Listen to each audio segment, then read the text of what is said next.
Baltzenekien Euskadin kontsumitzen ditugun elikagai gehienak ez direla gure lurraldean ekoitzi? Pentsatu duzu nondik datozen egunero hartzen ditugun tomateak, tilistak edo kafea? Nork ekoizten ditu, zein baldintzatan?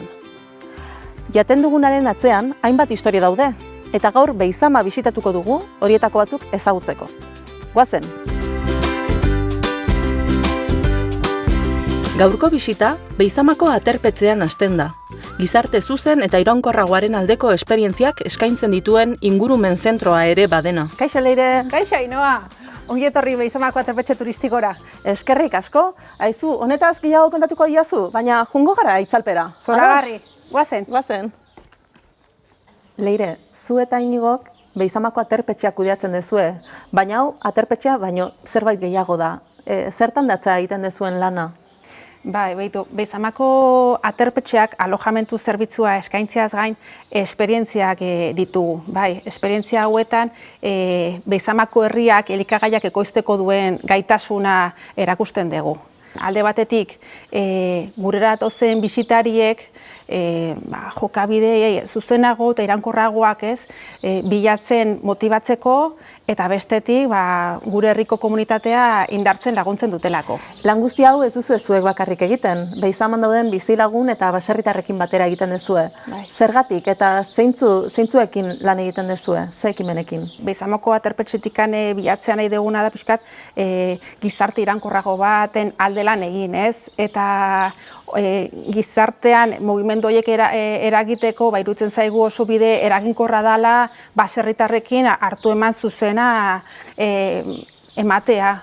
Iruditzen zaigu elikagaiak ekoizteaz gain, gizarteari asko eskaintzea daukatela. Ondare guzti honen zaindariak izan dira. Izan ere beraiek ez dute naturarekin harremana galdu. Eta zeintzuk dira ekimen hauek? Bai, ekimen hauek momentu honetan gero ezagutuko dituzue Beizaman ematen dian 3 proiektu. Horretaz gain, beste baserri batzuk ere bisitagarri dauzkagu, adibidez Maritxuk bere betiko baserrian ogi egiten du, Xabiarrek bere anaiarekin batera txerriak basatxerri kooperatibaren barruan hazten ditu, Jonek argitarako behiak hazten ditu Urkaiko kooperatibaren laguntzaz, eta gero daukagu Idoia eta Patxik Arreta baserrian Idiazabal gazta ekoizten dute.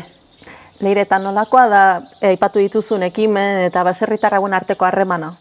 Nik esango nuke lan harremana oso modu natural batean ematen dela, izan ere iraunkortasunaren alde lan egiten gauden eragileak asko gea, eta baserritarrak guztionen katebegi bat dira. Eta landa turismo arduratsuan lanean ari garenak beste katebegi bat gea. Eta orduan, gure artean berehala rekonozitzen gera eta aliantzak oso modu naturalean ematen dira.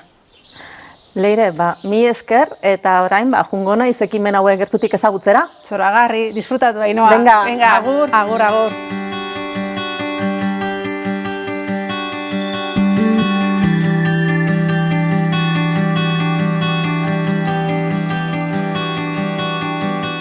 Zelan, ondo bai. Prest? Bai. Kelo, duela urte batzuk eman zenuen pausua barazki ekologikoak ekoiztetik hazi ekologikoak ekoiztera.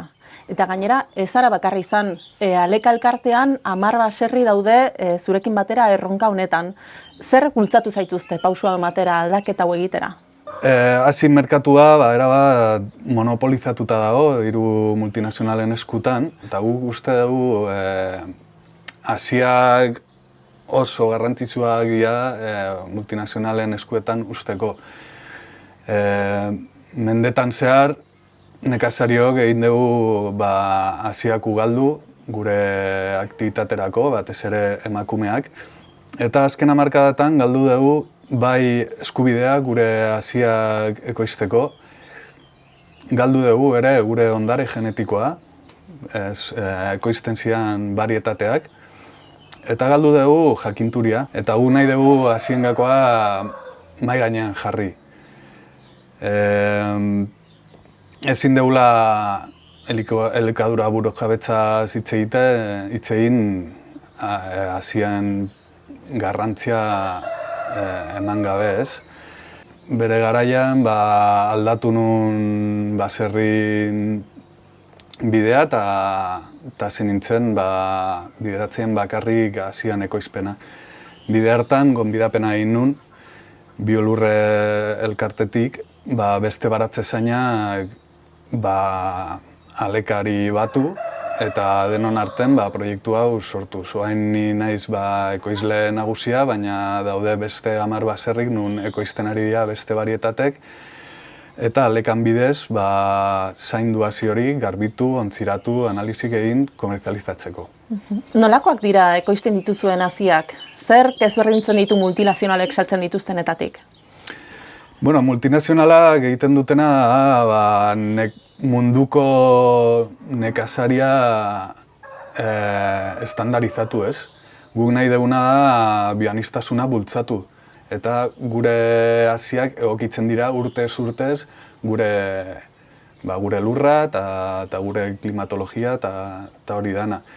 Gero ere, berreskuratzen ari da beste barietatek merkatuan ez ziena. Batez ere Euskal Herriko barietate zaharrak. Eta gure lana oso artisanaua da, eta gure esplotazio oso txikiak dira.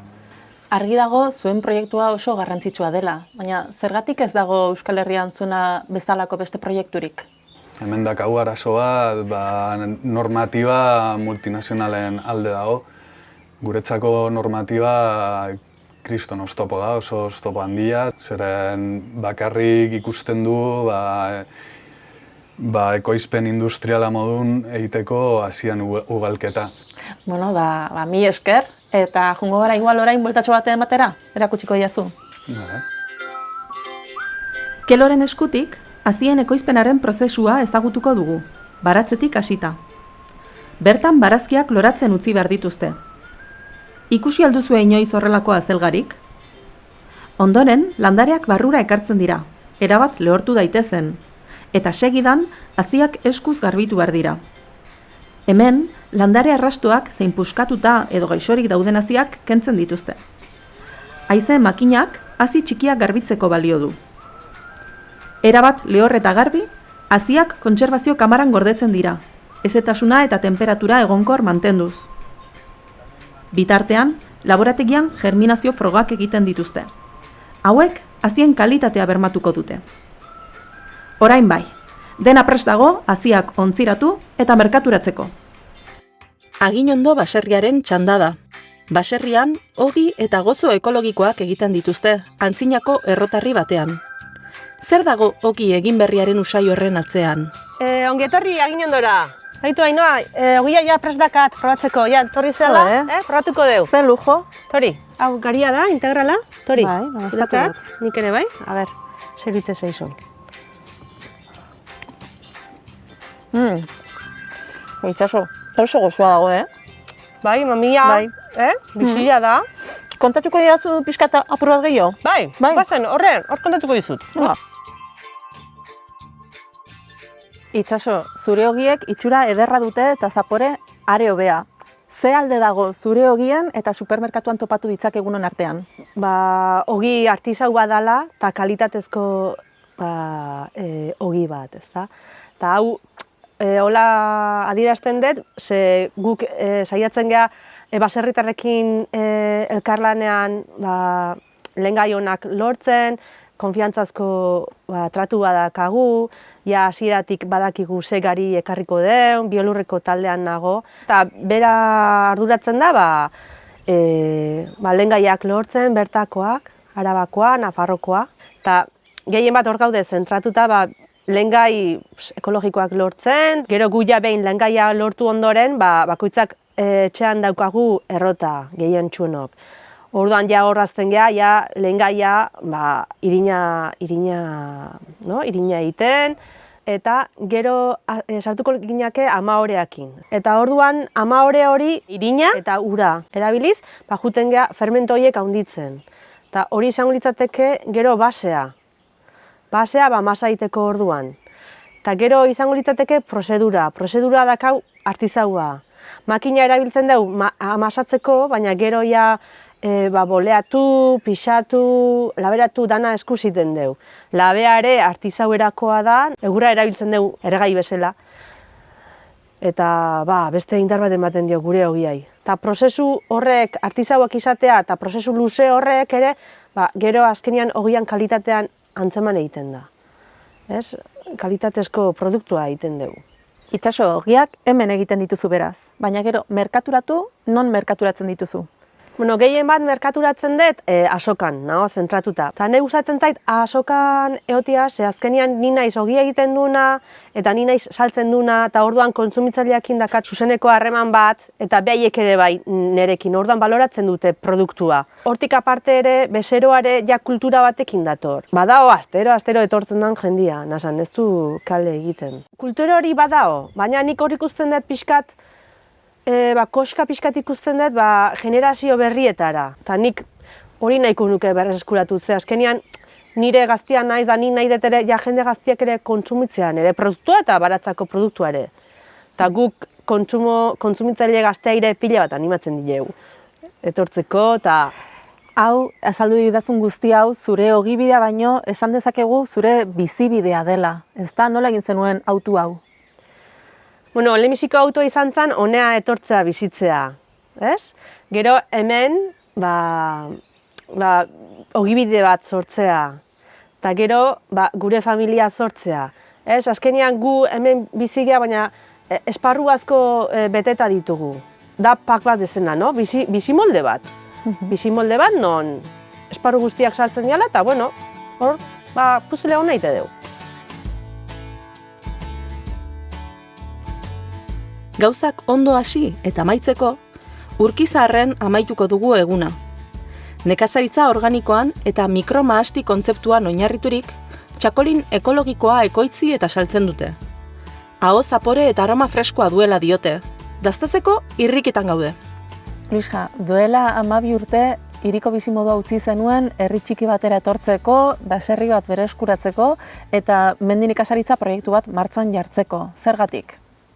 Etxe hau ja urte batzu ziala eskuratu ginen, erortzen izan etxe bazan, etzan inor bizi, 40 urtean igual gehion, utzik egondako etxe bat, eta gero hortikan etorri zen beste proiektu hau, hemen atzien dakau masti hau martxan jartzekoa. Eta dana bezate zieten, txoratuta, hemen ez da inor matzik iten dunik, eta hori kostan inbiar da. Eta aurreneko guztak, txikizian landara gaztiak, eta oso gutxi jasotzen ginen, da eroste ziaten beste bodega batzuk. Hori 8an izan zen landatu nuna, 2012 ja nahiko matz bazekaun. Proba eta guaz, da geure marka atera ginen.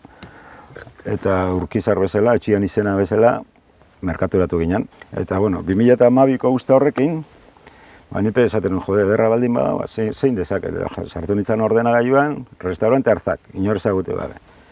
Eta telefono ikusi nuen, da, pum, deitu nuen. Oye, pues si quieres ven el miércoles, pero yo porque sea ecológico no te voy a comprar, esan zian.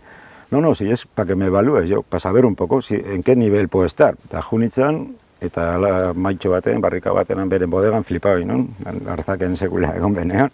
Eta iriki ginen, gure botella hori, holako kopa handi batzutan, entzuten beren, eta esan zian, joder, ¿sabes lo que te digo? ¿Has traído botellas? ¿Tienes cajas en el coche? Sí, pues que te voy a poner directamente en la carta. Orduan jonitzen, pixkat, konfidantza hartzen, eta esan posible da. Eta orguaz, poliki aurrera. Lehen esan duzu, ekologikoan landatzea erabaki zenutela, baina hori zergatik, zer uste duzu dela ekologian landatzeak dituen mesedeak edo onurak? Ekologikoan landatzeak daka, ez da, naturarekin respetu bat. Da nik ikusten nuen hona etorri ni, hainbeste urtean utzik egon da baserri baten, lurrak egon diala ino kontaminatu gabe. Eta ni izatea aurrena hori, esaten nuen, uste probatzia merezi dula. Ingo du proba eta ezin bada, atzea etorriko gara. Nik uste merezi dula. Gogorra da, lan gehiago, baina onurak konpensatzen dute, dauzkan onurak. Ez da, zapore aldetik, osasun txuagoa dalako, nik uste mundua hola ibilbiako litzakela danian.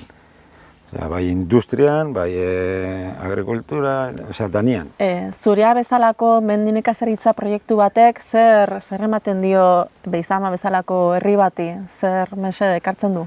Beizamako herriak dakan, zeukan arazua zen despopulatzen ari zela. Etxe hau bezala, etxe pilo bat ustu dira, hemen mende hasieran, aurreko menden hasieran, igual 800 lagun bizi ziren etxe hauetan. Nik alderantzizko bidea egin dut, ni industriatik etorri naiz eta ez naiz damutzen. Osea, lana ikaragarri egiten dut, baina gustoko lana dut, eta hemen bizitzianetako da arbolape honetan oin egotia gustora nao. Eta halako herri baten, jendeak gustora hartzen zaitu, jende gaztia etortzia, eta proiektu batekin, eta politxa da, bai guretzako, eta nik uste beraientzako ere, bai, gustoko da danotzako. Bueno, Luisja, dastatuko dugu, ezta? Noski, A ber. hortara egiten dugu. Beizamako Urkizar kotxeko lina, probatzeko.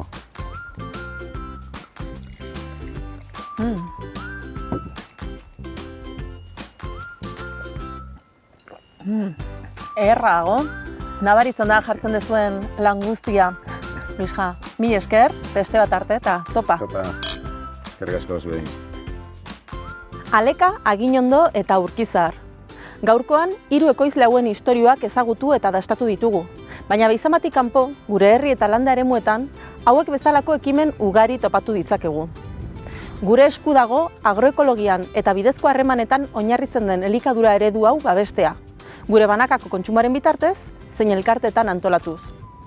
Eta gure herrian ekoitzi ezin diren produktuetarako, egin dezagun hautua bidezko merkataritzaren alde.